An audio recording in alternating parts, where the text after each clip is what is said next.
Fala pessoal, bom dia, boa tarde, boa noite. Tinha falado que na última aula a gente ia ver um pouquinho mais, né, sobre igualdade, coisas do tipo, mas antes a gente precisa ver só mais alguns tipos de dados, né? Então, os tipos de dados aí complexos ou coleções, né, como você quiser chamar aí, beleza? Vamos passar aqui pela nossa parte teórica, depois a gente vai ali para a prática. Vamos embora. Então, dados complexos, né, pessoal? Então, é a combinação ali dos tipos simples, como arrays, dicionários, structs aqui. A gente vai ver basicamente hoje quatro deles, pessoal, mas a gente poderia citar vários, né? Se tem a struct aqui, a gente não vai ver inicialmente sobre struct, porque vai ter uma aula dedicada especialmente para struct.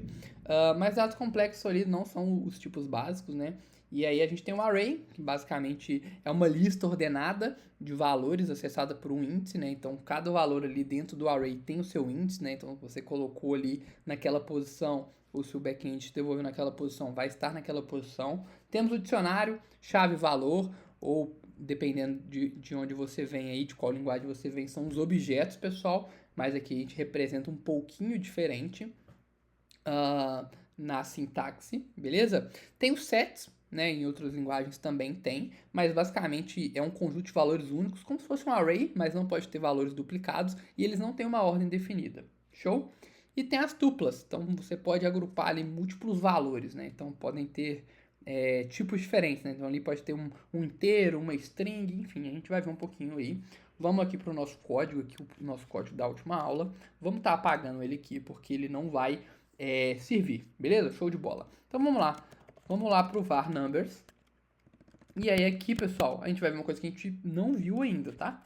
Então a gente viu como que dá um tipo, dois pontos e a gente bota, por exemplo, int. Só que aqui, pessoal, é numbers, no plural, números. Então não pode ser inteiro. Como é que eu faço? Boto um S aqui? Não, não é um S, pessoal. Por quê? Porque vai ser um array de inteiros, pessoal. Então eu quero ter uma lista de números. E essa lista de números, ela vai ser atribuída da seguinte forma: array. Então array é esses colchetes aqui. Então vamos popular aqui, ó. 1, 2, 3, 4, 5, pessoal. E aí aqui eu falei que é um array de números, beleza? Vamos só dar um exemplo aqui. Numbers 2. E aí a gente coloca um inteiro. E aí a gente dá aqui, pessoal, pro array, a gente faz assim, ó. 1, 2, 3, beleza? Olha só o que vai acontecer, pessoal. Tá vendo aqui, ó? Ele já reclamou, o Xcode reclamou. Por quê? Porque esse tipo aqui, qual que é? Você lembra? String. Então, pessoal, não tem como. O Xcode reclama, o Swift é fortemente tipado. Então, se eu quisesse ter esse array, eu precisava falar que é do tipo string. Então, é um array de strings, beleza, pessoal? Um array ele pode ser só desse tipo.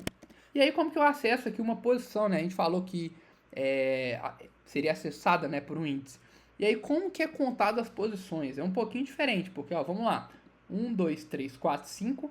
E aí você olha que qual que é essa posição? Você já olha e fala, primeira. Mas não, pessoal. Na programação, na maioria das linguagens, não todas, não vou garantir que são todas, mas no Swift é assim. As posições começam do zero. Então, o índice zero, pessoal, é esse daqui. Então, índice 0, índice 1, índice 2, índice 3, índice 4. Beleza, pessoal? O tamanho do array são 5. 5 posições. Esquece os números aqui. Vou até mudar aqui para você não se confundir. São 5 posições. Então tem 1, 2, 3, 4, 5 valores. Mas o índice começa do zero. Show de bola? Então se eu quiser aqui recuperar o numbers, e aí como que eu recupero? Índice 0. É dessa forma aqui, ó. Vamos dar o play aqui.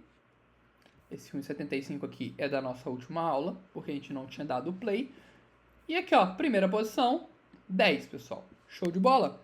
E aí, pessoal, na última aula eu tinha falado também que essas tipagens, elas nos ajudam com alguns métodos, né? Então tem métodos específicos para aquele tipo. Então, por exemplo, o array, ele tem um método específico, aí são vários, tá, pessoal? Só vou dar esse exemplo. Ele tem o tipo específico que é o append, que ele adiciona um novo número. Então, por exemplo, numbers.append, que é assim que eu estou chamando uma função, e aqui eu passo o valor, então eu vou passar o de 60. E aí aqui vamos dar um print em numbers agora, pessoal, para a gente ver qual que é o nosso array de numbers. Então, nosso array de numbers agora tem o 60. Ó. Inicialmente ia até o 50, porque quando eu criei só tinha 50, eu acessei a posição 0, que é o 10, que é a primeira, e eu adicionei o valor 60. E quando ele adiciona no final. Por quê? Porque o array ele é uma lista ordenada, pessoal. Beleza? Vamos ver o dicionário agora. Então vamos aqui. Aqui, vamos lá, vamos pensar em cities. Então vamos lá. Aqui o dicionário, pessoal, algumas linguagens, né, os objetos, né, os dicionários, eles são atribuídos dessa forma, né? Mas aqui no Swift ele não é com chaves, beleza? Ele é com colchetes. E aí você precisa falar de qual tipo é a sua chave. Então aqui no meu caso vai ser a string. E qual tipo vai ser o meu valor, pessoal. E aí aqui eu vou dar os valores. Vou pular a linha aqui só para ficar mais fácil de ver. E aí que eu dou os valores. Então string, Brasil, por exemplo, tem a cidade de Belo Horizonte. Então eu dou uma vírgula. Essa é a minha primeira... o meu primeiro dicionário, né? Então a minha chave Brasil é Belo Horizonte. E aqui, por exemplo, vamos colocar aqui França, 2 pontos, Paris. Beleza, pessoal? Então aqui nas minhas cities só tem 2, né? Então Brasil é a chave e a cidade Belo Horizonte, França, cidade Paris. Como que eu acesso isso? Vamos acessar chamando ele e ó, já deu até o autocomplete. E passando a chave, pessoal. A gente acessa o valor passando a chave.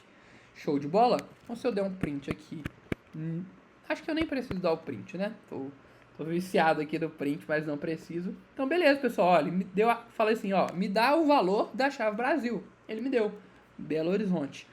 Lembrando, pessoal, né, que o array, ele é ordenado. Mas o dicionário, pessoal, não necessariamente ele tem uma ordem. E outra coisa também é que os dicionários eles precisam ter chave única. Eu não posso vir aqui e colocar, por exemplo, Brasil, São Paulo, pessoal. Não posso fazer isso, não posso duplicar a minha chave. Aqui, ó, já até falando, ó. Tá duplicado aí, ó. Não pode. Então, não posso, beleza, pessoal? O tipo de chave e o tipo de valor o tipo de chave só, desculpa, tem que ser único. Eu poderia, por exemplo, vamos supor que, não sei, na Argentina tem uma cidade, Belo Horizonte.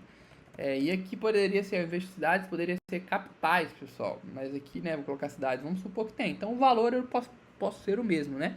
Já a chave não pode ser a mesma, beleza? Outro tipo, pessoal, de coleção, né, são sets. Então sets, pessoal, vamos lá, colors, ele é a ideia do array, né? Ele é da mesma forma que o array aqui, só que a diferença é que ele não pode se repetir. Então vamos ver aqui, ó, por exemplo, vermelho, verde e azul. Aqui eu tenho, aqui, pessoal, o Swift vai entender que isso daqui é um array, beleza? De strings. Então, para eu definir que é um set, eu dou 2 pontos e falo que aqui é um set de string. Beleza? Então agora ele está entendendo que essa lista ela não está ordenada e que ela não permite valores duplicados.